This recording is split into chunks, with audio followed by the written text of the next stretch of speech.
Hello everyone, my name is Rune Patel. I go by Blue Hand Coding on TikTok, and welcome to Lesson 6 of Learn Programming with Python here on Teach.tv. Unfortunately, this lesson has been recorded, which means I won't be able to interact with you guys as much as I'd like to.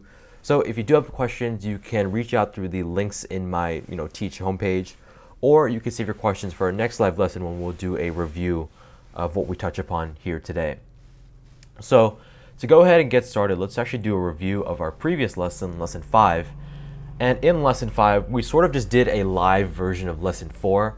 Lesson 4 was also a recorded lesson just like this one. So we did things with loops and functions. So with loops, we did a bunch of practice. With our functions, we had an introductory into functions, why we use them, what the purpose of them is. And we also did practice with our functions. And so I encourage you guys, if you still have questions about loops and functions, that you go back to lessons 4 and 5 and check those two lessons out, because I don't want to spend too much time, with something that we've already created 2 lessons about. And if you are looking for different ways to continue practicing your loops and your functions, together or separately, I have 2 different ideas for you guys.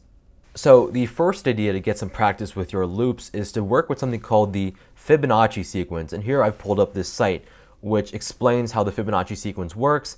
And it's cool because you're basically tying in mathematics with programming and sort of fusing them together. So basically the way that you can use loops with this is given the nth term, right? So let's say our user wants to generate all the numbers up to the 5th number in the Fibonacci sequence, right? So the first is the first number, this is the second number, the third number, the 4th number, the 5th number. Basically, you can create a loop that goes through and prints out 0, 1, 1, 2, 3. And you can use this logic right here to sort of, build that into your loop.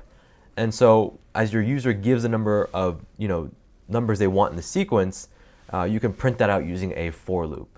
This idea is a little bit more complicated and does require a lot of critical thinking, so it's definitely worth trying out. The third idea for getting some practice with loops and functions is to actually take a look back at lesson 3 on this course and at this rock, paper, scissors game that we built.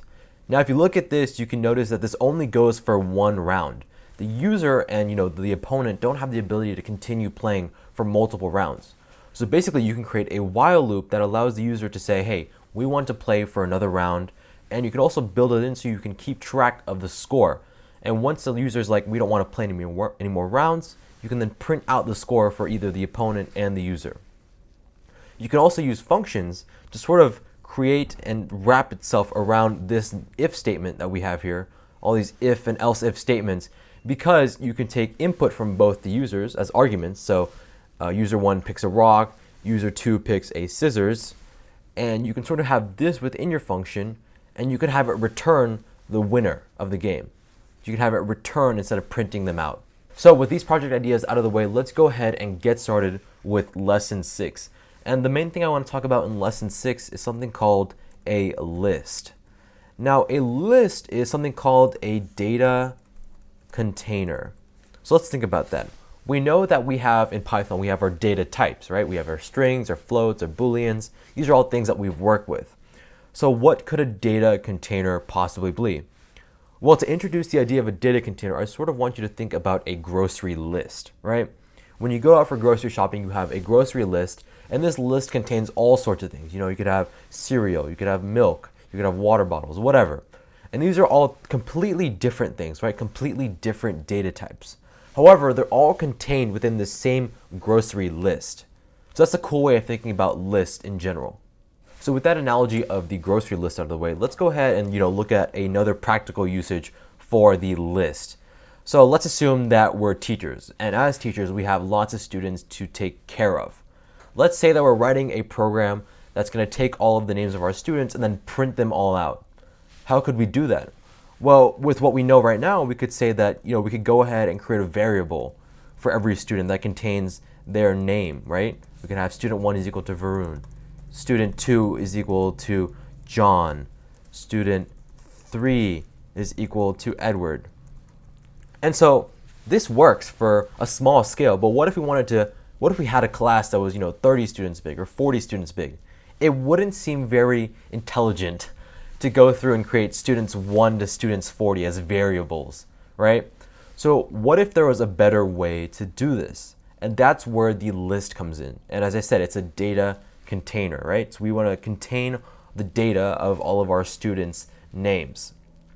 So how do we create a list? Well, creating a list is really simple. So the first thing you want to do when creating a list is to have a name, right? A list name, just like how you have a variable name. So we're working with students right now, so I'll just call this student roster, right? Equals. So this is pretty straightforward. It's just like our variable assignment. But to create a list, you then use these brackets. And you'll notice I opened the opening bracket, and the REPL went ahead and added that closing bracket in for me. So we have our opening and closing brackets. And right now, this is what we call an empty list. There's nothing in it. And if I run this, I don't get any errors. So we know that we're doing everything right so far. So this is an empty list. So how do I go ahead and add names and add data to it?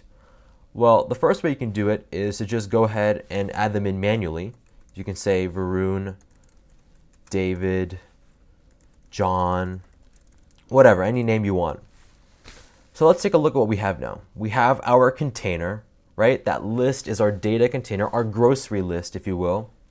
And then within this grocery list, within this container, right now we have 3 individual data types, right? We have a string, we have another string, and we have another string. We can tell that these are all separate strings because, they all have their double quotes to contain what is in that string. And that double quotes or their single quotes depending on what you're using. And how do we know that they're separated from each other? Well, they have these commas, right? These commas tell me that Varun is a string that's separate from the David string. That's separate from the John string. So basically, I have created a list, and I've given my list 3 different strings, and I put them in there. And so if we look about this in sort of the view of how we had our teacher roster, right? This is a lot easier than just creating variable names over and over and over. And it's a lot easier because it all fits on one line and it looks a lot cleaner. So let's go ahead and start by printing out student roster. Because at the end of the day, this is a variable name that points toward this list, right? And this list contains 3 different strings. So if I go ahead and print out student roster, you see it prints out this entire thing right here. We get this entire list, Varun, David, John. So now that we have worked with the list, right, we've created a list, let's go ahead and see how we can pull individual items from this list. Let's go ahead and actually separate this a bit. We'll say this is creating a list. Now we're going to create a section about pulling individual items from a list. So this is cool. I have this data container that contains all my students' names. But what if, say, I only wanted to print out David's name, right? What if I wanted to say student 2? How do I reference student roster and pull David's name from that? Well, basically, we're going to be working with something called indexing. And I'm actually going to get rid of this variable assignment thing right here. We're going to go straight to a print statement. So indexing. I want to print out David's name, right? So the first thing I should do is obviously I have to reference that entire list, right? So I know I'm working with the student roster. Okay? Now I have to figure out how do I tell Python from student roster I want to print out David's name. Well, as I said, that's where indexing comes into place. So with Python and a lot of programming languages, let's say you have a list, right? And we'll just create a list that isn't really tied to anything. I'll just create a list 1, 2, 3, 4, 5, just like that. Each item in this list sort of has an address, right? And that's called its index. And Python is what is called a zero-indexed language. So I'm just going to go ahead and write this out. And it may look a little bit confusing, but I'll go ahead and explain it. So you notice that this is my list, right? 1, 2, 3, 4, 5. And then these are sort of like the addresses, the locations, the indexes of the different items. So if we wanted to print out specifically this 2, right? We wanted to reference this 2. So this is the second item in our list. But its index is 1. So I'm going to go ahead and show how that works with our student roster. And then we'll touch back on what this actually really means. So again, I have my student roster, so I'm referring to this entire list right here. David is the name I want to print. And I know that David is the first, second item in my list, right? I know that the second item has an array of 1. An index of 1. So if I wanted to print this out, again, I have my reference to my list, and then in my bracket, I open up a new series of brackets, I then put 1. And you'll see that when I run this, it prints out David, right? So we're printing out the student roster here, and then we're printing out David. So let me go back and rewind upon what we're actually doing. So let's touch on this example here on lines 12 and 13. So I have a list, right? My container, and it has 5 integers, right? 1, 2, 3, 4, 5, and they're ordered, right? Which is really nice. And basically in Python, your list, right? Every time you add an item to it, that item sort of adds on to this index. So the index initially starts at 0. So when my list was just 1, right? It just has 1 item in it. The index of this 1 is 0. Like that. And then when I add that 2, you add 1 to the index, so that's 1. So that's why when I said 0 indexed, that means that when you start a list, the first item always has an index of 0. The second item has an index of 1. The third item has an index of 2. The fourth item has an index of 3. Just like that. So that's why when I want to print out the second item in this student roster list, I give it 1. Why? Because my first item, right, Varun, if I print that out, it has an index of 0. So let's copy this actually, and we'll print all 3 of the names out individually, all with different indices. So we get Varun, David, John. So when I want to print Varun, I give it the index of 0. Why? Because Varun is the first item in my list. When I want to print David, I give it the index of 1. Why? Because David is the second item in my list. And the same sort of logic applies when I want to print out the name John. So now, okay, we understand why our indices are there. We understand the names, why we have to reference our entire list. So this bracket notation, right? So it looks like I have the name of my list, the name of my whole list, and then I put a bracket next to it, and then I put the index I want within it. And that right there is called indexing. Cool, so now that we've touched a little bit upon indexing, right? This isn't the full story with indexing. Let's actually turn away for a second, and I want to introduce to you guys another function that comes bundled in with Python. So what I'm talking about is, we already have our print statements, we have our input statements, we have our int, our str, our float, all that stuff. I want to introduce you guys to a function called the length function, L-E-N. And you can probably guess what this does, right? Given a sort of array, a list, it'll tell you how long that is. So let me go ahead and show you. So again, we're going to be using our student roster as our main sort of test list. And we'll say length of roster, right? We'll create that variable. And we'll say that is equal to the len of student roster, the length of student roster. So we know that this student roster has 3 items in it. So if we print out the length, right, the length of roster, you can probably assume that we're going to get 3. When we do that, we do get 3. So again, this length right here, it gives you the length of any sort of something that has multiple items in it. And length, actually, this len, I don't know what to call it, but we'll call it the length function rather. The length function also tells you the length of a string. So it doesn't just work with a list. So if we go ahead and print the len of, say, like 1, 2, or my name at least, right? So varun, we know that has 5 characters in it. And our last print statement, it should print out 5. So this is something that you can use with that. So this length function can be applied to our list and our strings. And I also want to go back to our indexes. And that can also be used with our strings. So this is a little bit scattered everywhere, but let's talk about indexing, right? So we talked about indexing with our lists, right? You give it the bracket, and then you give it the number or the indice of, the indices rather, of the item you want. So let's show you indexing a string. So I'll just create a name variable. I'll set it equal to my name, right, Varun. And I'm actually going to go ahead and comment all of this out so we don't get all those print statements jumbled in with ours. So we'll say name is equal to Varun, right?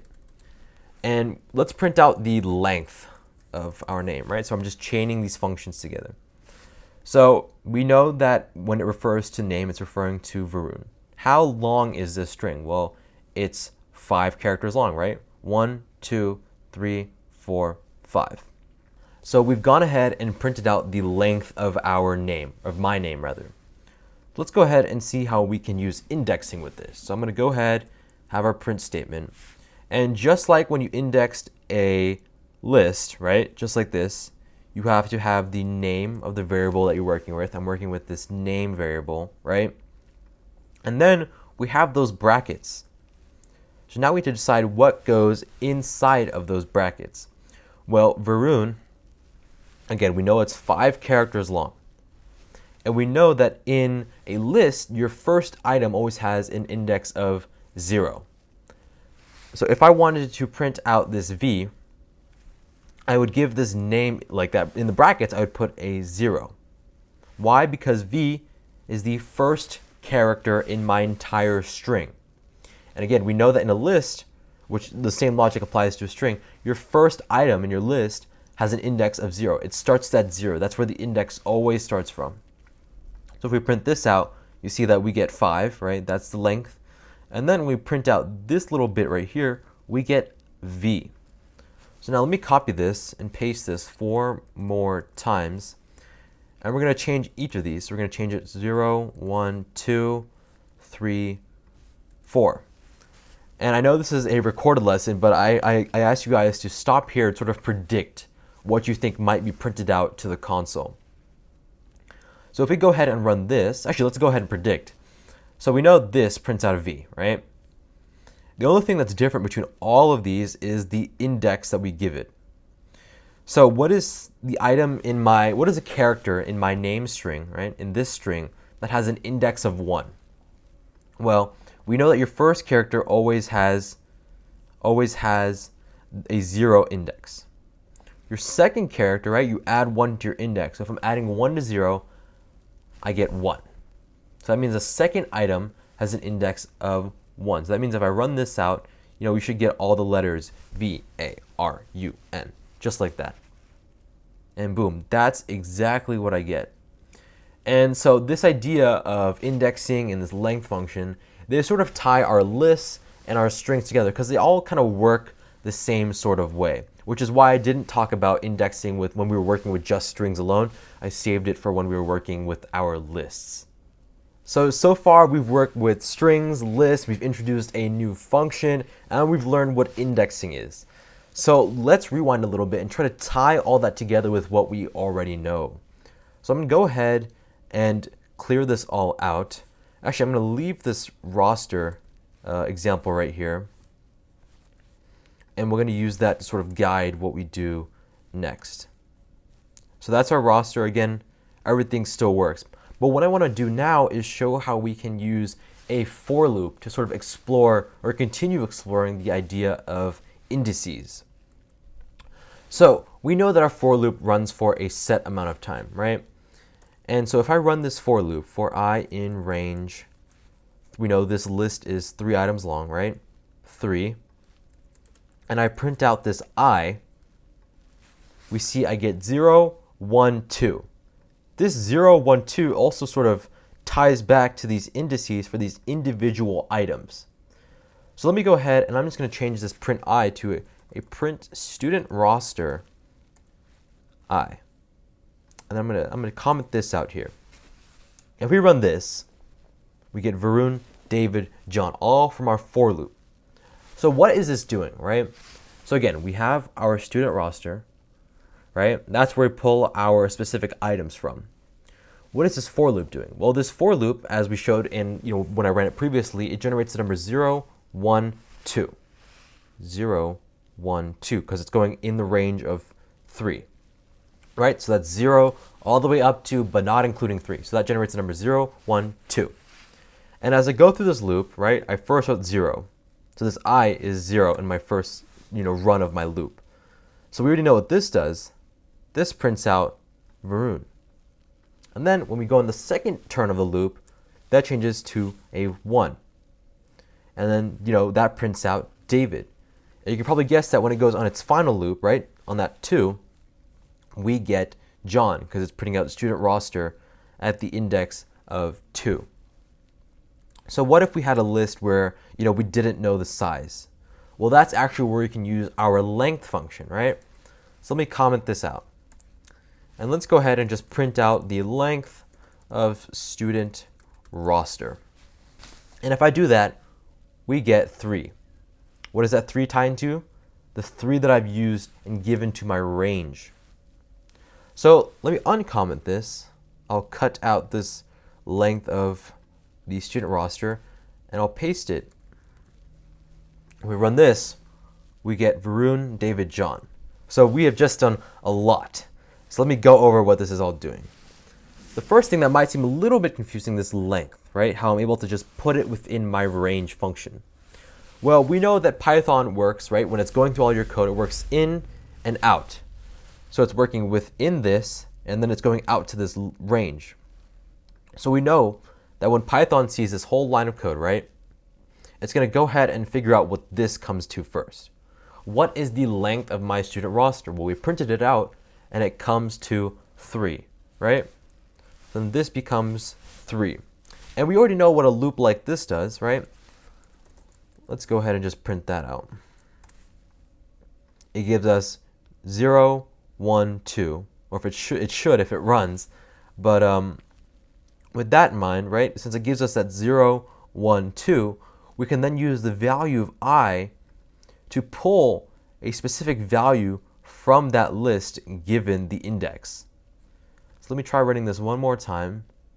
It doesn't seem like it's working. Oh, there we go. So yeah, we get 0, 1, 2. So that's what the I value is on each turn. So as I said before, on that first turn, right, student roster I, so on the first turn it's going to be 0. What's the 0th term, or what's the item at the 0 index? Varun. And then it'll be 1. That gives you David. 2 gives you John. So if I run this, you get this. So that's sort of how we can tie in our for loops with our lists. And we've seen that our lists and our strings work sort of the same way. So could we sort of sub in a string for what we're doing with our list? Well, we sure could. So let me go ahead and bring this down a little bit. We'll comment this out so we won't need it. Oops, where is it? There we go. Oops. There we go.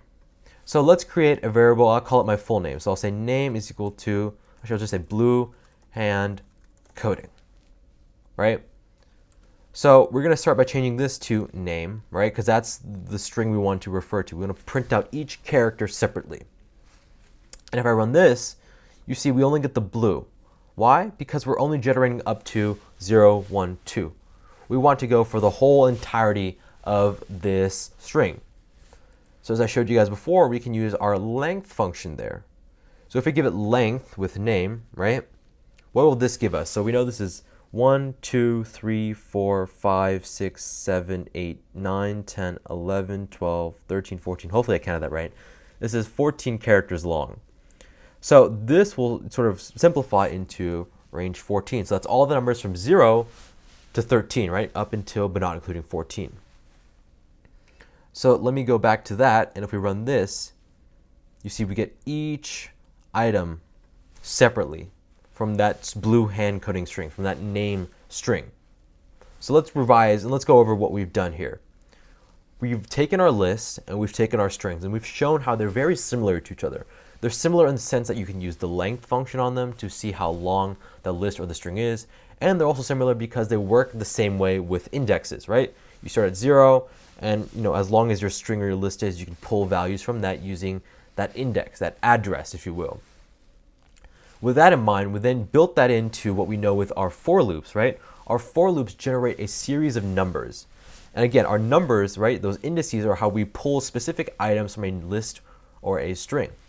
So we use our for loop to generate those addresses, those indices. And then we can use them to print out specific values. Okay, so right now we've gone ahead, we've looked at indices, we've looked how indices play in with lists and strings, and we've tied that all in with our for loops, right? So that's everything we've done up until this point. So there's really two more things that I want to talk about with you guys here that pertain to both lists and strings, right? So what I'm about to tell you with this index and all that stuff, it plays in with both lists and strings, so I'll make sure to have examples of both. So the first thing I want to talk about is really simple. It's called a negative index, right? And then the next thing I want to talk about is something called sublisting. Sublisting. So let's start with this negative index right here. I'm just going to go back to our student roster, example. So I'm going to have David, I'm going to have Varun, and I'm going to have Jane, right? That is a list, right? It's got the brackets, everything. We know how this works. I'm also going to create a string. I'm just going to call it name, pretty simple, blue, and coding, just like that. So we have a list example and we have a string example. So what is a negative index? Well, we know with a normal index, right? You can get a specific character or a specific item based off of its index. And you can think of an index sort of like a list. So, right, let's see. With student roster, if I wanted to print out David, right? That's pretty straightforward, right? I have my student roster, so Python knows I'm referring to this list right here. And in my brackets, I put 0. Why? Because David is the first item in my list. And since Python is a 0 index language, the index always starts at 0 and then increases.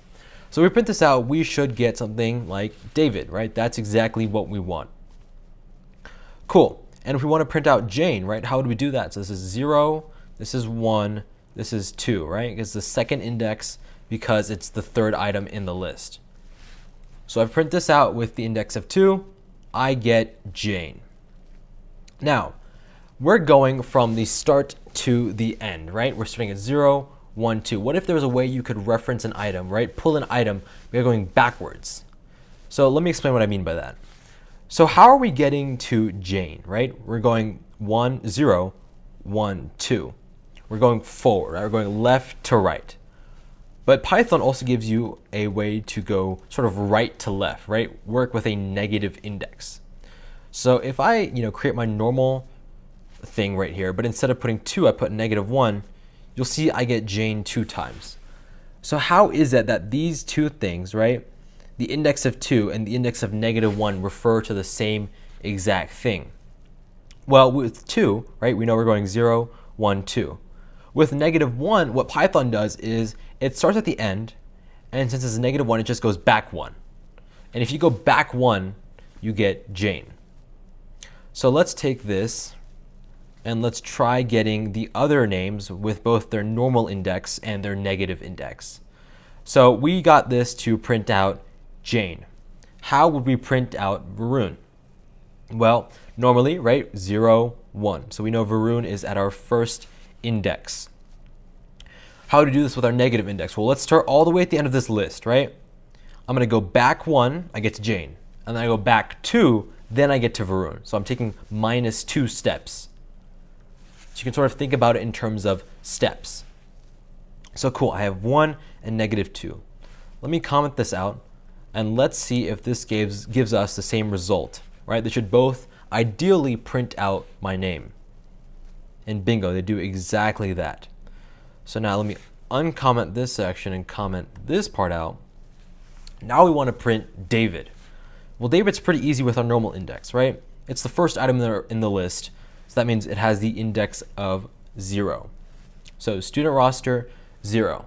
Now let's see how we can do this with our negative index. So again, just like we did with my name and Jane, let's start all the way at the end of this list, right? Right here, outside of the boundary, if you will. I'm going to go back 1, I get Jane. I go back 2, I get Varun. If I go back another time, so back 3, then I get that David. So 0 and -3, and if we run this, we get the same sort of output. Now, a negative index, you won't use it all the time, right? You'll probably use your index normally because it just makes more sense in terms of how things work. But it's always something good to know and have under your belt in case, for some odd case, that's something you have to pull out. So cool, we've used our negative index with our list so far. Let's see if they work the exact same way with our strings right here. So I'm gonna go ahead and clear this. So our string is definitely a lot longer than our list. So let's say we want to print out, let's create some objectives. We want to print out this capital B. So we want to, we're gonna create some objectives. We're gonna print out the B, the H, and the C. So all the capital letters in blue hand coding, we want to print those out specifically using both their normal index and their negative index. So let's start with what we know, right? We know how to do things with a normal index. So let's start with this B right here. So first thing we have to do, we have to reference that variable that we're working with, the string we're working with. That is tied to this name variable. Open up your brackets, right? And that B is the first item, or the first character in my string. Python is 0 index, so that means that that is at the index of 0. Cool. Let's copy this, and now let's print out the H and the C normally. So let's count our way to the H with Python indexing, right? So your first item is 0, this L is 1, U is 2, E is 3, H is 4. So the H is actually the 5th character in my entire string, but because Python sort of counts from 0, right? The first item is 0, the second item is 1, so it's always 1 less than like the actual place you are within the string. So this is the 5th character in my string, so it has an index of 4. Now let's use that with our C. So 1, 2, 3, 4, 5, 6, 7, 8, 9. So the C, the capital C, is the 9th character in my name string. Again, since we're using our index, we're going to subtract 1 from that. So it's our 9th character. If we take away 1, that means it's at the index of 8. And if we run that, we should hopefully get our desired output. We want to print that B, the H, and the C. And that is exactly what we get. So this is how we're able to do that with our normal index. Now let's try these with a negative index. We're going to count backwards, sort of. So print, we'll open up this sort of block like that, and then we'll fill those numbers in. So I want to get this B. So let's start from the end of the string, right? I'm going to count backwards. 1, 2, 3, 4, 5, 6, 7, 8, 9, 10, 11, 12, 13, 14. So I've started at the end of my string and I've taken 14 steps backwards. So that's why in here we're going to put negative 14. Let's start with the H now. Start at the end of the string, count backwards. 1, 2, 3, 4, 5, 6, 7, 8, 9, 10. I've started at the end of the string, I've taken 10 steps backwards, and then I get to my H. So that's negative 10. Last one, let's get that C. End of the string, 1, 2, 3, 4, 5, 6. Cool, we have gotten negative, not negative 56, negative 6, right? Because we've taken 6 steps backwards from the end of the string. Now, if we print this, we should hope to see B, B, H, H, C, C. And that is exactly what we get. So this gives us the same output, this gives us the same output, and this gives us the same output. So as you can see, sometimes the negative index might be a little tedious, right? A little bit harder to sort of grasp because our normal index just seems a little bit more easier to sort of grasp. But again, just like I said earlier, it's one of those things that you just kind of want to have under your belt in case something ever comes up. So cool. Now let's go ahead and talk about sublisting. And I'm going to go ahead and clear out all of this. Let's get rid of this as well. And let's just keep this, student roster in this name variable. So sublisting, This sub sort of prefix tells you what it does. It's basically taking an entire list, or say an entire string, and then pulling a specific portion of it out. So let's say, right, I wanted to print blue hand coding all separately on separate different lines.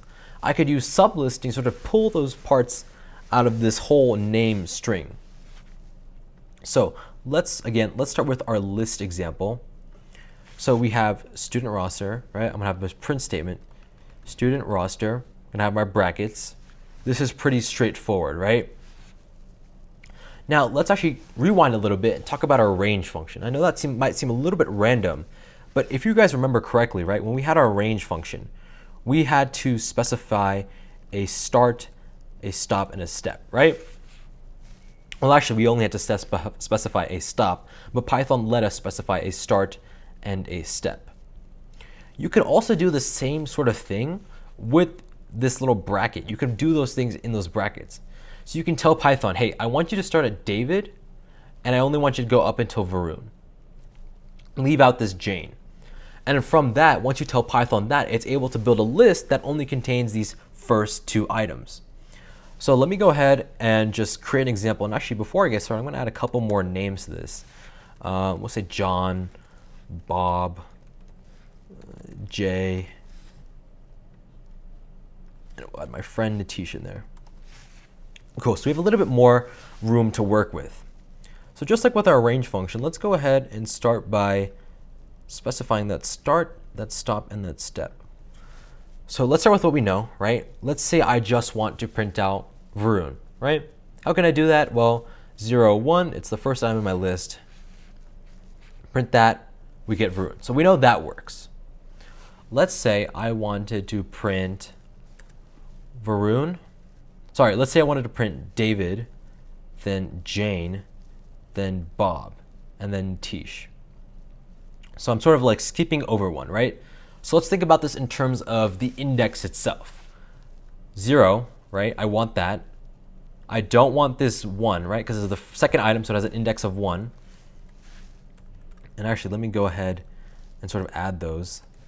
0, 1, 2, 3, 4, 5, 6, right? So I have their index all above them. So again, I want David, I want Jane, I want Bob, and I want Natish.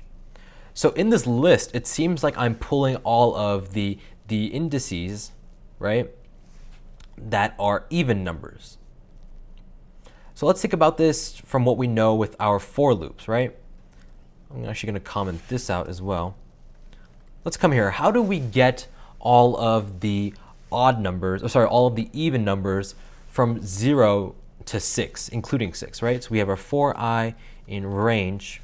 We're starting at 0, right? That's our starting point.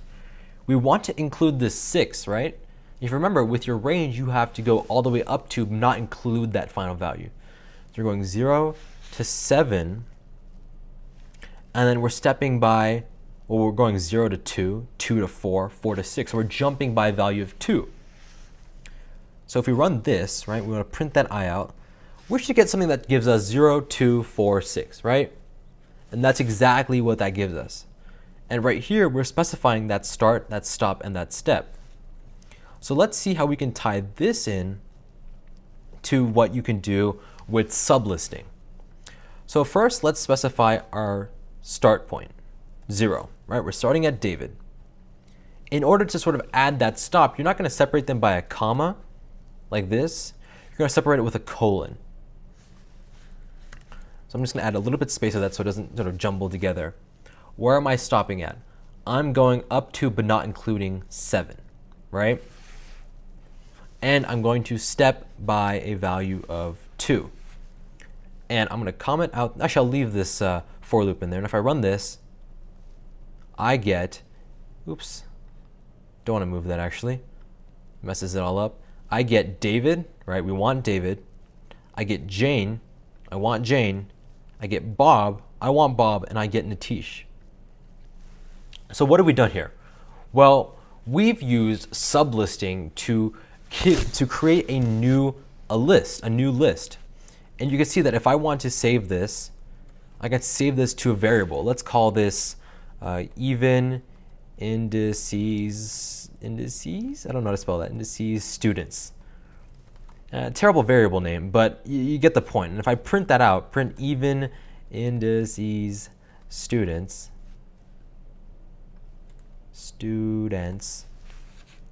I get that David, Jane, Bob, Nitish. Let's Control Z. Back to when we had our print statement. So let's one more time, let's review. Sublisting is basically the way where you can take a normal list, right? So I'm taking the student roster list, and from that I'm able to pull and create a sort of a smaller version of that. I'm able to pull specific items from that list and turn them into their own list. So what I did here is I took all of the items which have an index that's even, right? 0 is even, 2 is even, 4 is even, 6 is even. I took all the items which have an even index and I created a new array. I pulled those items from that student roster list and I used that to create their own list. How did I do that? Sublisting. So with sublisting, I can specify my start, my stop, and my step. Cool.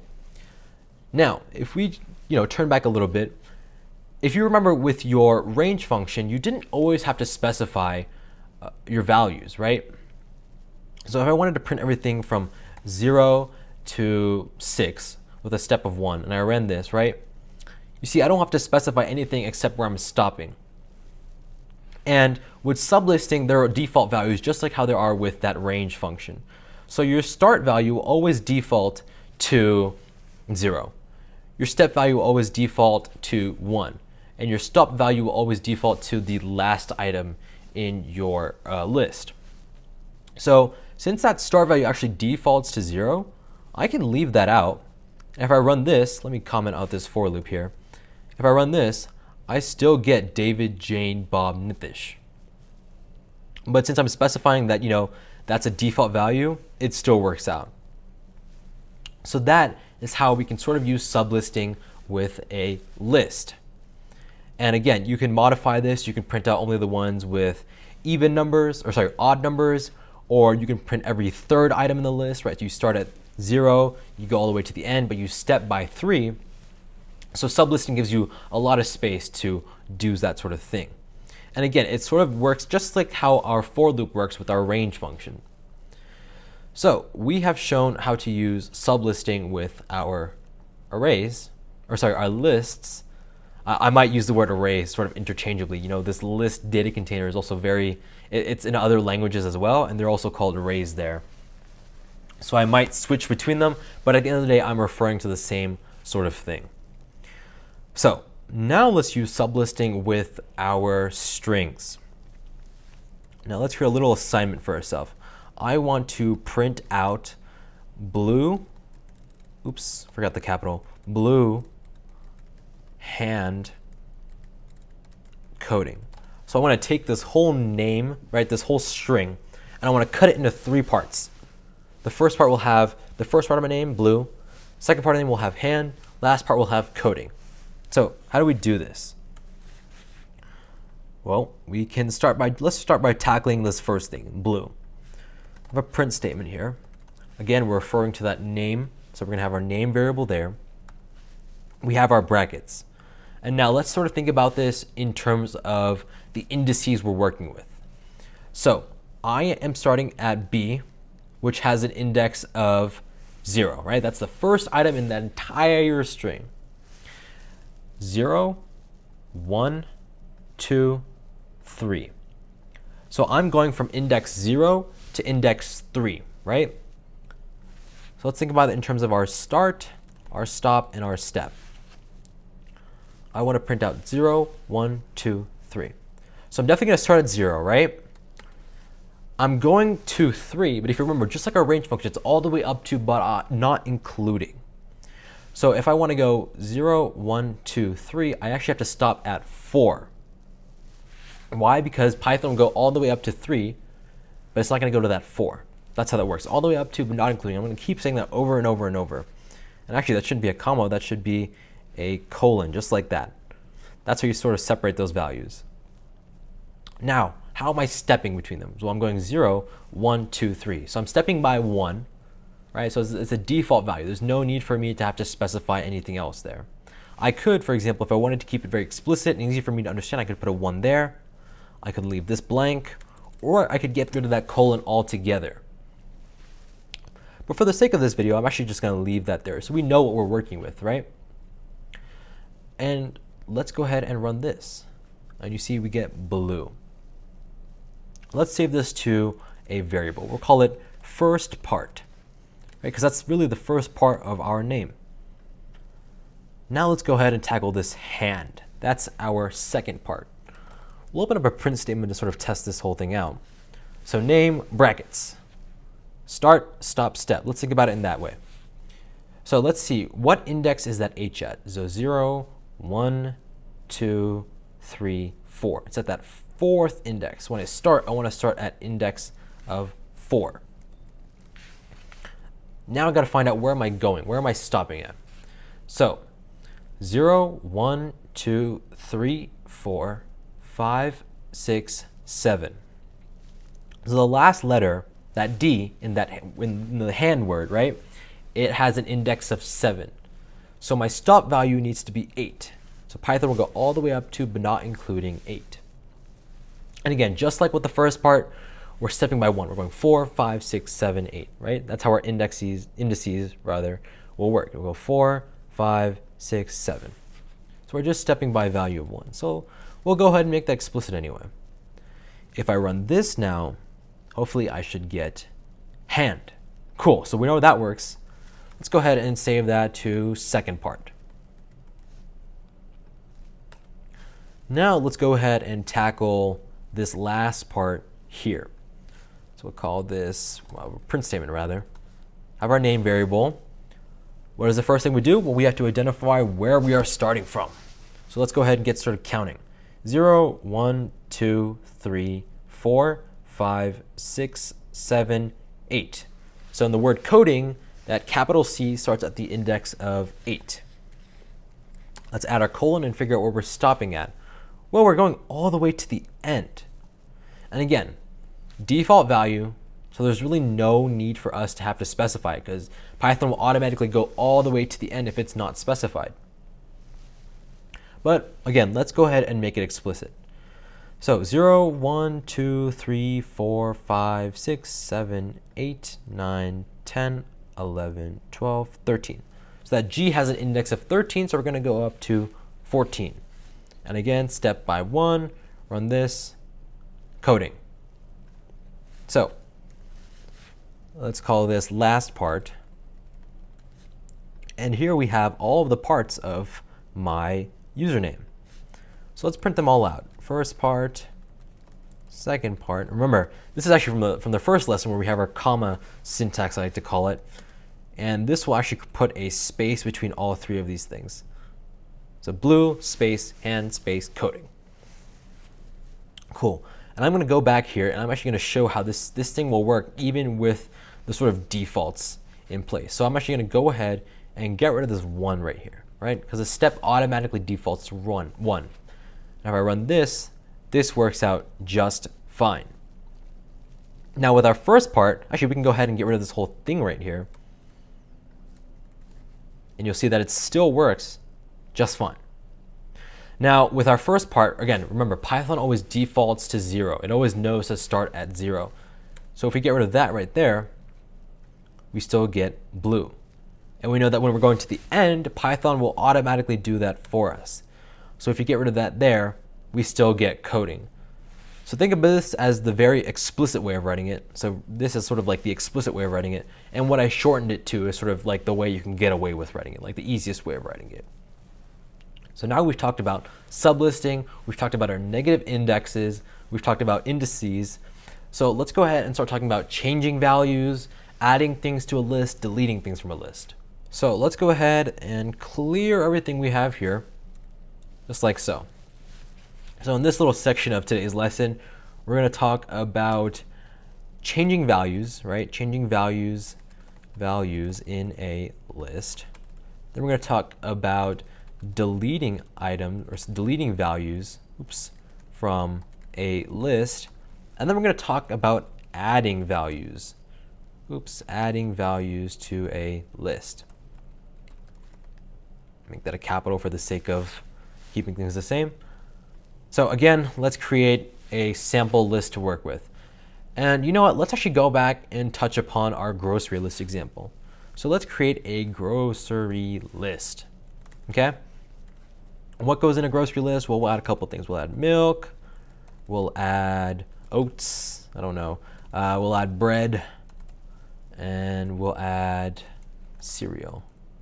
Actually, let's add some fruits and vegetables in there as well.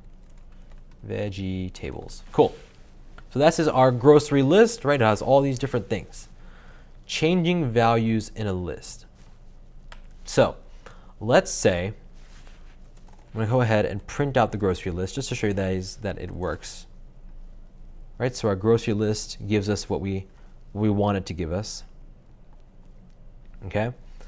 So what happens if, say, I'm in my grocery list, right? I'm looking at my grocery list and I notice, hey, this milk, I don't want it to be milk. I want it to be orange juice, right? I want to change this milk to orange juice.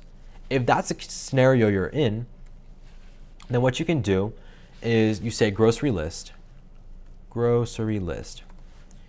0. Why am I putting 0 here? Well, because milk is the first item in our list, right? So it's an index of 0. And I'm going to say, hey, this is now equal to orange juice. Orange juice. And if I go ahead and then print out grocery list again, you'll see that the first time I print it, I get milk, oats, bread, cereal, fruits, vegetables. However, the second time I print it right here, right after I change this thing, I get orange juice, oats, bread, cereal, fruits, vegetables. So that milk has been replaced with orange juice. So again, what am I doing here? Well, I'm saying, hey, Python, I want you to look at this grocery list, right? This list right here. Now, take the first item in that list, the item at index 0, right? The first item in my list always has the index of 0. So, hey, take the first item in my list and make that orange juice now. And Python's like, all right, the first item in your list is now orange juice. Whatever it was before is not there. So that's what has sort of gone on here. So let's change a couple more things just to get a little bit more practice. And we'll use negative indices for this one. What happens if I want to change vegetables to, say, yogurt, right? We do the same exact thing we did here. We're going to tell Python, hey, take that grocery list, and take the item that's at the index of -1. So we know that's going to be vegetables, right? We go from our end of our list back 1. That's how we get vegetables. So -1. And now I want you to make that yogurt. Oops, not yogurt. I think I spelled that right. Anyway, we're going to go ahead and make the last item in that grocery list yogurt. And now if I print that out, print grocery list, move this to the side. So on our first turn, right, we have our normal list, the ones that we made in our code. We changed that first item to orange juice, right? And then we went ahead and we changed that last item to yogurt. And so that's how you can go ahead and change values in a list. I'm not adding anything, but I'm taking the items that are there and then I'm changing them into something else. So let's go ahead. So if you think about it, let's say you have your grocery list, right, on a piece of paper. You have milk all the way at the top. You have milk, oats, bread, cereal, fruits, vegetables. It's sort of like taking an eraser and erasing out that milk, and in the spot the milk was, you write orange juice. And with the second thing, it's like scratching out, or rather erasing that vegetables from the bottom of your list and then putting yogurt there instead. So now let's delete values from a list. So let me just make this, let me get rid of this. Actually, I'm just going to comment this out. And we'll leave this print statement here just so we have something to reference the original list. And let's delete values from a list. How do I do this? Well, in Python, use something called the del keyword. And just like how you have like def and elif, it's sort of like shorthand, like a shorter version of like the actual word. So elif is else if, def is define. You can probably tell that del stands for delete or deleting. So what happens if, say, I purchased my bread, right? That's no longer on my grocery list. I want to strike it out. I want to get rid of it. Well, to do that, all you have to do, as always, you have to reference the list you're working with by using its variable name. Grocery list, and then we have our index right here. Well, in our grocery list, I want to get rid of bread. Where is that? Well, that's at 0, 1, 2. Third item in my list, so it has an index of 2. So I'm saying Python, hey, I want you to delete from my grocery list the item that is at the index of 2. So what that means is, in plain English, it's like, Python, please, man, just delete whatever is the third item in my grocery list. So once we run that delete, let's print out our grocery list again. Open this up. So we have milk, oats, bread, cereal, fruits, vegetables. After we do our delete, right after we delete the third item, or the item that's at the index of 2, that bread right there, we're left with milk, oats, cereal, fruits, vegetables. So that bread is no longer there. And you'll note that the indexes of the items have sort of changed as well. So milk is still 0, right? Still the first item. Oats is still 1, right? Second item.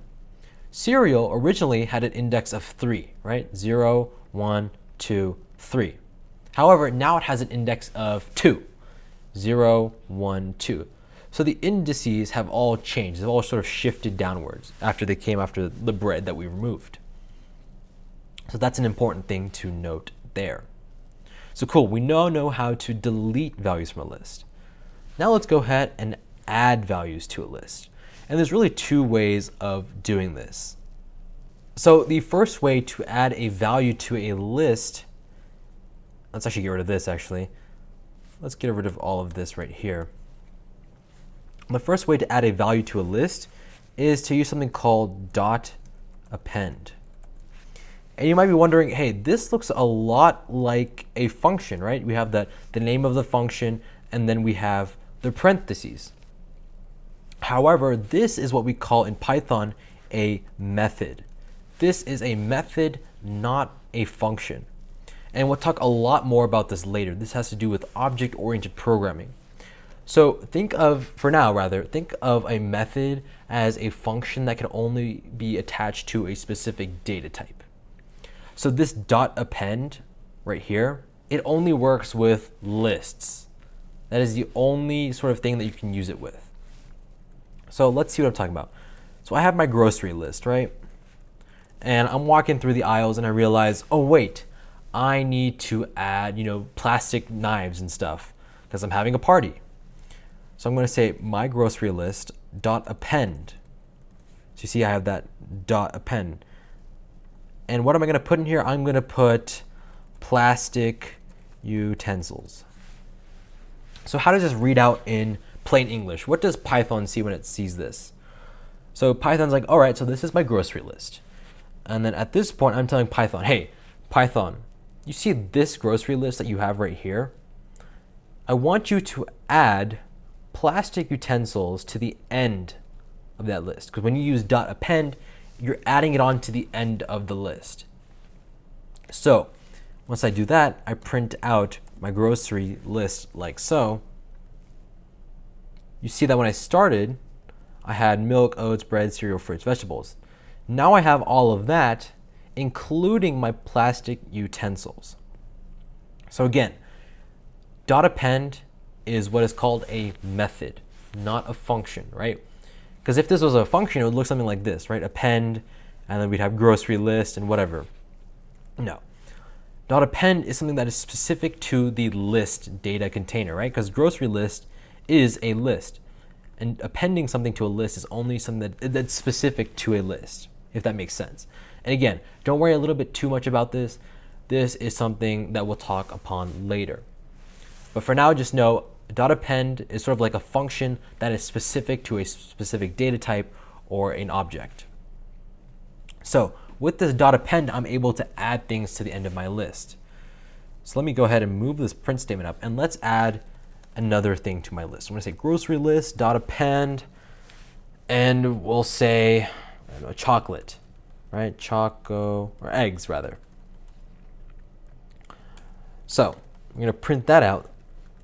What should we hope to see? Well, we should hope to see that when we print it out first time, we get our normal grocery list, but at the end we also have plastic utensils added on.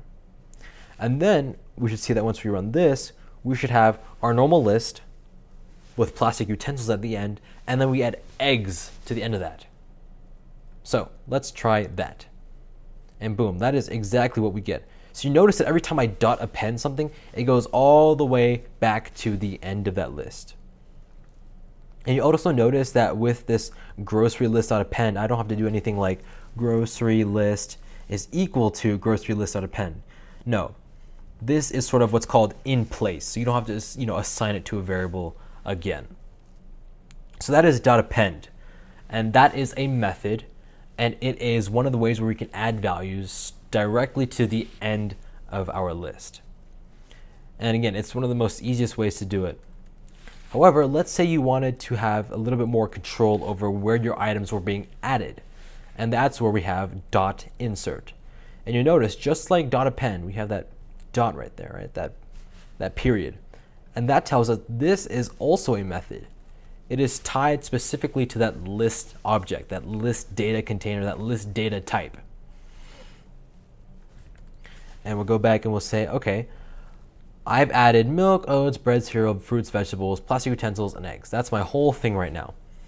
Let's say I want to purchase toothpaste, and that is a priority for me. That has to be all the way at the top of my list. Well, we can't use dot append, right? Because dot append will just add it all the way to the end of the list. So how do I use a dot insert to put it in a specific place? So again, we have to reference the variable we're working with, grocery list.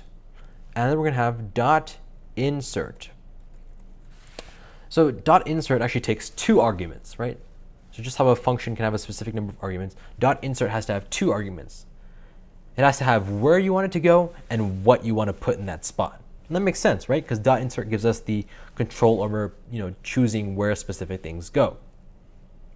So I want to put toothpaste at the top of my list, right? At the first part of my list. And the first item in your list always has an index of 0. So the first thing you give to this dot insert is 0. And then I give it toothpaste. Now what is this telling Python? Python's like, all right, this is my list. I've added all these things to the end of my list. Okay, so now my user, my programmer wants me to take that grocery list and then at the 0 index, right, in that first spot, put toothpaste there. So now let's see what we get. Print grocery list. Run this, and you'll see that when I started, right, we have our normal list with plastic utensils added to the end. And then I added on eggs to the end. And then I inserted toothpaste. Then it's the first thing in my list, right? Milk is no longer the first thing in my list. And just like how I talked about with deleting items from my list, since I've sort of put toothpaste as the first item, all of these indices have then changed. So if I wanted to get milk, right, beforehand it was the index of 0. Now it's at the index of 1. So the indices do change depending on how you move things around. So cool. We've talked about changing values in a list, right? We've talked about deleting things from a list, and we've talked about adding things to a list, right? In two different ways, appending and inserting. So now let's go ahead and take what we've learned in this lesson, because we have learned quite a lot, and let's start building some projects. So the first sort of project I want to build with you guys is we're going to create a program that uses a while loop so that a teacher can type in the names of their students and then print out the entire class roster. So this is the first part of this program that we're going to build, and then we're going to add a couple more features to it so that the teacher can manage their roster. So that can tie in with deleting items from their roster, adding people to their roster. So you can see how we were sort of playing with all the elements of what we've learned here. So let's go by this, in its parts. So we're going to create a program that uses a while loop so that a teacher can type in the names of their students and then print out the entire class roster. So the thing I'm seeing here is we're definitely going to be taking input, right? The teacher has to type in the names of their students. We're going to be using a while loop, and then we're going to be printing out the entire class roster. So basically, we're going to have to say, okay, so we're going to create a while loop, and the first thing we're going to ask is, hey, do you want to add a name to this roster? The teacher says Y or says yes. Then we'll say, okay, what is their name? Or we could maybe do something where it's like, if you enter a name, it'll add it to the roster, but if you leave it blank, it'll quit the program, and then we'll automatically come and print out the entire roster. And I actually think that's a little bit of a better idea. It looks cleaner. So usually what we did is we had an expression, right? But this time, I want to leave this as true. Say, Varun, won't that create an infinite loop, right? Because we don't have an expression here that, at some point will turn to false. That is true. This right here, if we leave it like how it is, it'll run an infinite loop. But we can actually use what we learned in our loop section with our break statements to actually break out of this infinite loop. And I'll talk a little bit more about that. So let's actually go ahead and keep typing. So while true, the computer is going to ask our teacher, hey, what is the student's name? So I'm going to say student name is equal to the input. What is the student's name? All right. Leave blank to exit, or I should say press enter to exit. What do I mean by that? Well, it means that if the user just prints out nothing, right? They just type an enter, so nothing is saved to that student name variable, then it'll automatically quit and print the whole roster. It'll exit that loop.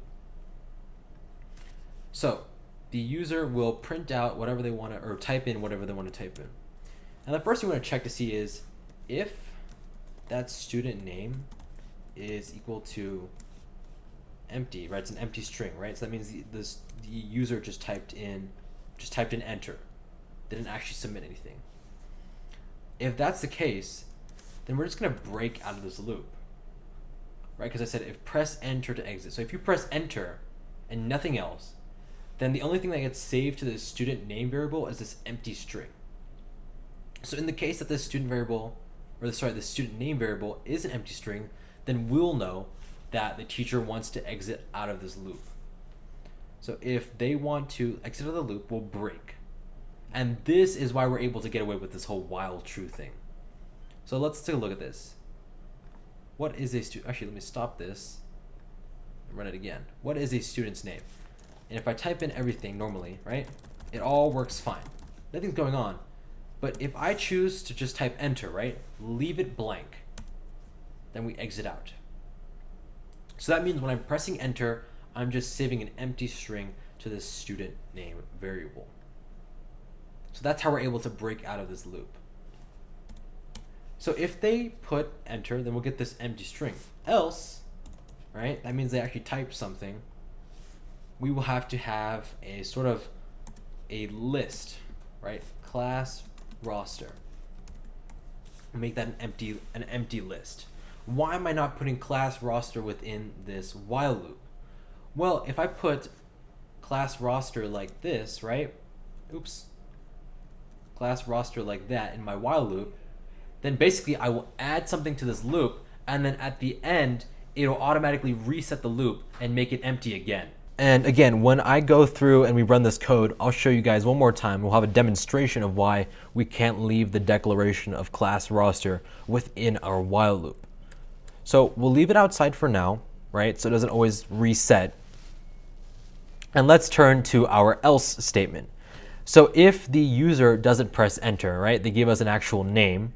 Then what we're going to do is we're going to take our class roster and we're going to add that student name that they give us to our class roster. And once they do break out of this code, right, once they do exit this while loop, you want to go ahead and print out their class roster. So we're going to say, here is your class roster, right? and we're just going to print out class roster. Perfect. Let's go ahead, let's run this. What is the student's name?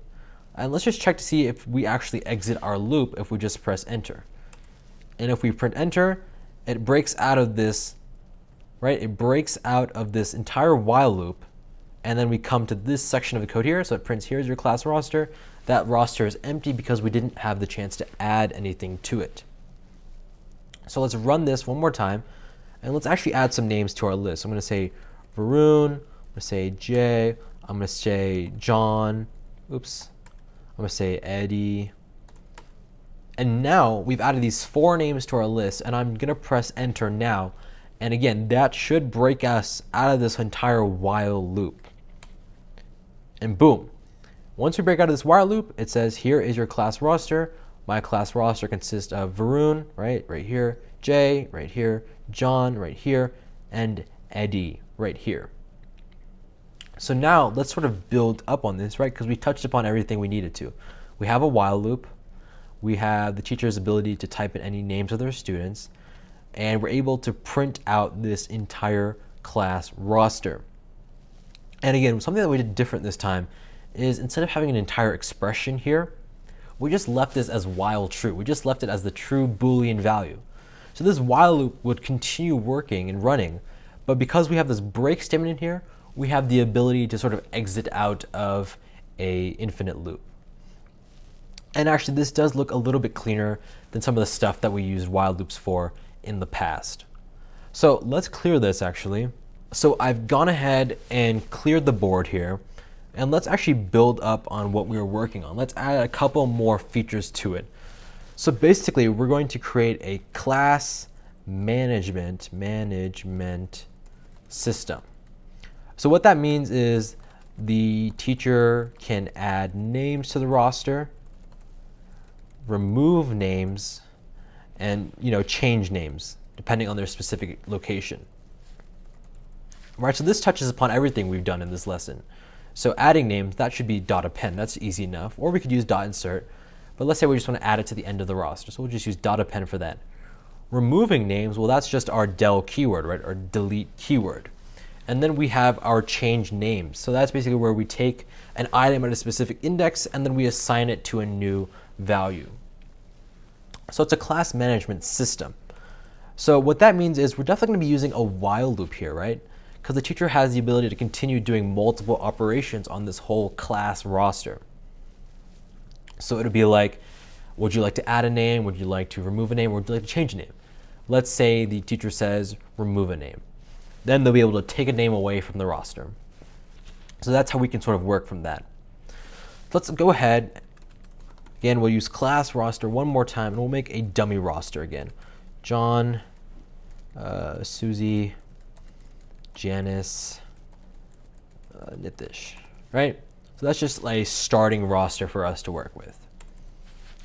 We're going to work with our while true here. And the first thing we're going to do is we're going to print out what operation would you like to use. So we're going to say Q is to quit, A is to add a name, R is to remove a name, and C is to change a name. So these are the 4 operations that our user can have. So let's go ahead and start by working with this Q. That's how we're going to quit. We're going to break out of this entire while loop. So we're going to take, actually let's make this an input function. We're going to use the input function there because this is basically our prompt. And we're going to make that teacher choice, right? Let me actually make this a little bit smaller. So these are our teacher's choices. And let's say if our teacher choice, right, our teacher decides to quit, that means she's going to put Q in there, right? So if we get a Q, I'll make it capital so it just looks nicer. So if our teacher gets this prompt, right, what operation would you like to use, and she decides or he decides to use Q, then we're just going to break out of this loop. We're just going to break, and just to show that everything works, we're going to print out you have exited the class management system, period. Now let's go ahead and test this out. So what operation would you like to use? So if I just type in random things, nothing should happen. But if I type in this capital Q, we exit this loop, right? We break out of this loop, which is always running because this expression is always evaluating to being true, right? It's always set to being true. And once I break out of this while loop, then it's going to go ahead and just print, you have exited the class management system. So we've successfully sort of built in this first part. Now we're going to go ahead and work on this A.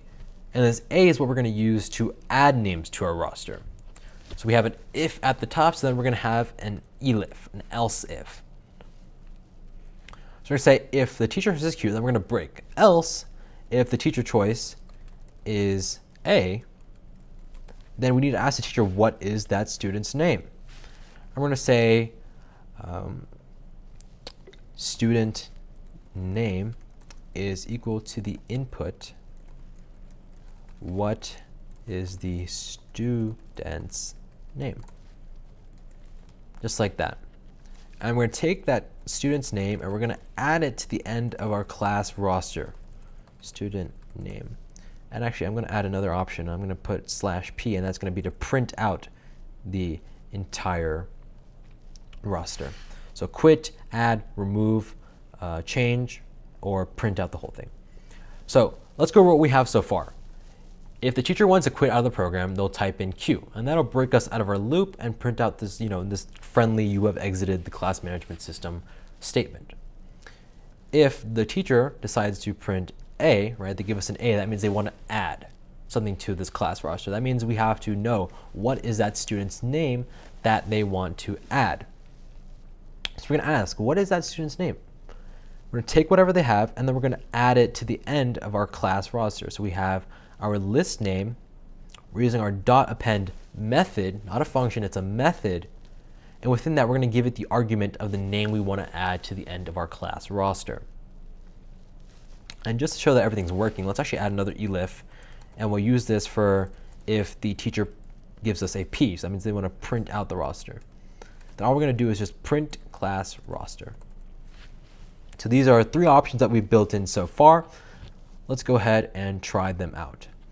So let's go ahead and start with the Q first, and that should give us our message because it leaves our while loop, so we know that works.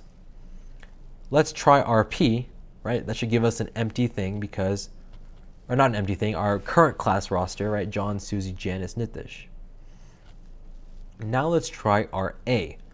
So if I type in A right here, our code is going to ask me, what is the student's name? And to this, I'm just going to put Maroon, my name. If I do that, we get our prompt again. And now let's go ahead and print out our class roster. And you'll see that my name has been added to the end of our class roster. So when I printed it the first time, it only had these 4 names. After I added my name, right, I appended it, I then have my name at the end of the list. Cool.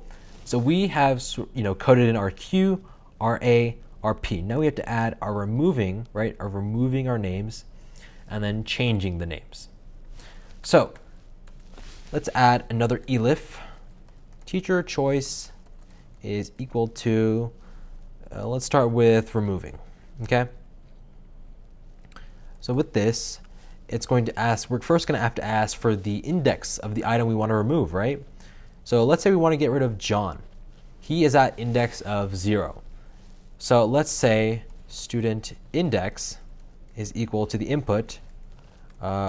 What is the index of the, oops, and I hate how I have to fight with the sort of the spacing of this site. What is the index of the student you want to remove?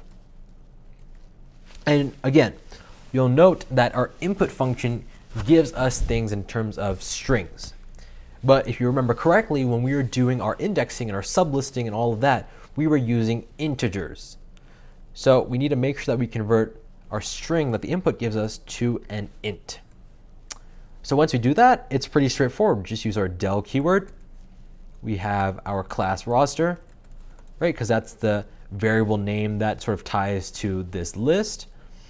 And we just give it the index we want to remove, student index. Pretty straightforward. It's just what we did when we were introducing the lesson. So if you're confused, you can always go back to that part of this lesson. So let's stop the running. Let's try this again. We know that Q, A, and P work. So I'm actually going to run P just for the sake of us being able to see the entire roster. And now we're going to type in capital R. What is the index of the student you want to remove? Well, I wanted to get rid of John, and he's at the index of 0. So let me go ahead. I'm going to type in a 0 right there. So that worked. We didn't get any errors. And now if I type P in again, we see that John is no longer there. So what happened? I typed in a 0 and suddenly he was removed. So it asked me, what is the index of the student you want to remove? I typed in 0, and that was a string.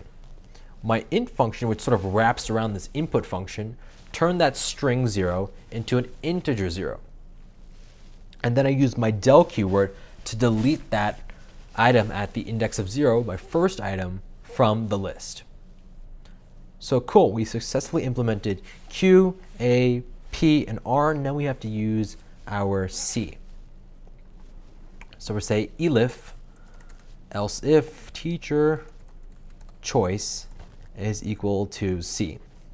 So that's telling us that the teacher wants to change someone's name. So maybe they want to change someone's name to a nickname so it's easier for them to understand. That's fine. We'll do the same thing we did here. We have to get that index that they want to change first. What is the index of the student you want to change, right? And then what we're going to do is we're going to say, hey, Python, take whatever is at that index, right? So take whatever at this index that the teacher has given us. And then we also have to ask the teacher what they want to change it to. So we'll just copy this again. And saying student's name, we'll say student's new name. And then we're going to change that to that student name that the user gives us. So let's go ahead, stop what we've done. We'll run this again. Again, I'm going to print out our class roster, and let's go ahead and change someone's name. So let's say I want to change Nitish, and I just want to add, change it to Nit, right? So what is the index of the student you want to change?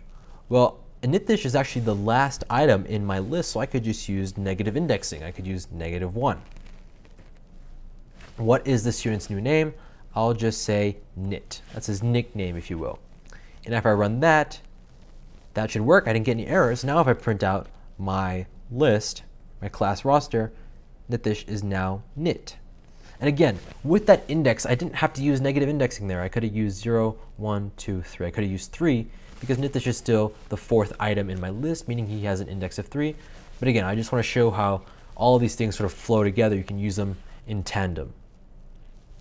Cool, let's stop this. And now let's take a look at our code. We have successfully implemented a Q, an A, an R, a C, and a P. What happens if the user just types in some gibberish? They just bang their heads against the keyboard? In that case, we won't get any of these. So what if we have like a message that says, hey, that's not like an operation that the student management system is able to do. So I'm going to use an else statement. Because unless they haven't, if they haven't done any of these 5 things, that means they did something else. And in that case, I want to inform them that that is not a operation this system can execute. I'm going to tell them that's not a valid thing that they can do. So if we run this, we start typing gibberish. It's telling us we can't do that. I don't know what that means. Let's quit out of that. And we have basically built an entire, very basic student management system. So let's go through and touch upon everything we've done. So again, we wanted our management system to be able to add names, remove names, and change names. Those are the 3 main operations that we wanted to do. And I started this code by sort of having a dummy roster. A roster that has a couple names in it so we can just mess around with them. And while true, so basically this is going to run until we break out of the loop. And if you remember previously in other lessons, I usually have an expression in there. I chose to leave it as while true to show that, this could be an infinite loop unless I break out of it. I wanted to use that break keyword. So while true, it's going to ask the user, hey, what operation would you like to use? Q, A, R, C, P. So quit, add, remove, change, or print out the entire sort of roster. If the teacher chooses Q, right, then we're going to break. And what that break is going to do is it's going to exit out of this loop. So we don't have to worry about this expression ever becoming false. If we use that break Q, we can just exit whenever we want to. And with the rest of these, if the user types in, say, A, so that means they want to add. We then have to ask the user, what is that student's name that you want to add to this roster? And then to add them to our roster, we use this .append method to add that input, right? The student name is the input. We add that to our class roster variable. P is used to print out our entire class roster so that the teacher can check it, after they've done a couple operations on it. And that will just print our class roster out. So it's pretty straightforward. R is used to remove items from our class roster. So basically, we're going to take the index that they want us to remove, right? And we know that input gives us a string. We're going to turn that into an integer, and we're going to use our del keyword to just remove that from our class roster. C is used to change, and what we do here is we ask for the index and the new name, and we say, hey, Python, take the item at whatever index they want us to change and make it this brand new thing. And in case they don't give us anything that we can actually do, right? They don't give us Q, A, P, R, C, or whatever, then that means they're typing in gibberish, or they're typing in an operation that this system can't execute. So that's why we have this else statement. And once you quit, right, once you break out of this while loop, because this whole thing is a while loop, you can tell by the indentation, then it's going to say you have exited the class management system. And that's exactly what we did here. We typed in Q, and we have exited the class management system. So let's talk about what we have done. And actually, before we do that, let's go ahead and actually save this. We're going to call this our class management.py. Because this is a sort of a huge project where we built upon a lot of things we used. And it's just like that rock, paper, scissors game from I think lesson 3 or 4. So it's definitely worth to save. And so you can refer back to it later if you ever need some guidance on how we can sort of tie in our while loops, our comparison operators, our input function, our lists, your .append, you're changing things from your list, you're removing things from your list. This program sort of touches upon all of that. So let's go ahead and talk about and do a quick review of what we did in this lesson. So we started off this lesson by just going over some project ideas for practicing loops and practicing functions. So we talked about a Fibonacci game and a rock, paper, scissors game and sort of enhancing those two. Then we transitioned to the real meat of lesson 6, into the meat of this lesson, and that was lists. And lists are these data containers which we can use to contain different data types. And I introduced that through the idea of a grocery list. So when you have a grocery list, that sort of contains all these different things, right? Your grocery list has milk, cereal, toothpaste, whatever. However, these are all different things contained within this entire grocery list. And that's sort of a way you can view a list. And I talked about why a list might be useful in the first place, right? As a teacher, right, we had our class roster right here. Imagine how difficult it would be if you had 40 students to make 40 different variables to manage all of your students. But with a list, you're able to contain them within one sort of thing. We talked about adding things to a list. We talked about indexing, sublisting. We talked about negative indexing. We talked about changing values in a list. We talked about removing values from a list. And we talked about adding values to a list. So with that, we talked about our .append, our .insert. And make sure you guys remember that .append and .insert are not functions. They are methods. And so what separates a method from a function? A method is tied to a data type. So if I had, my class roster, I'm gonna just leave it empty. And I wanted to add something, right? I use .append. I'll add my name. This dot is basically telling me that this append is specific to only lists. So I can't use that with a string. I can't use that with an integer. So that's why it's there. It's to tell you that this append function this append method only works with lists. And basically we used everything in today's lesson to create a class management system, which allows us to have a class roster. It allows us to add names to this roster, so that's our dot append practice. Remove names from our roster, so that's our delete keyword, and then change names in our class roster. So in our next lesson, we're going to continue building upon lists. We're going to keep tying in lists with everything we know, because they really are one of the most important things to have under your belt and to understand when you are coding, because they make life so much easier. So until then, stay safe, be well, and I'll see you guys next time.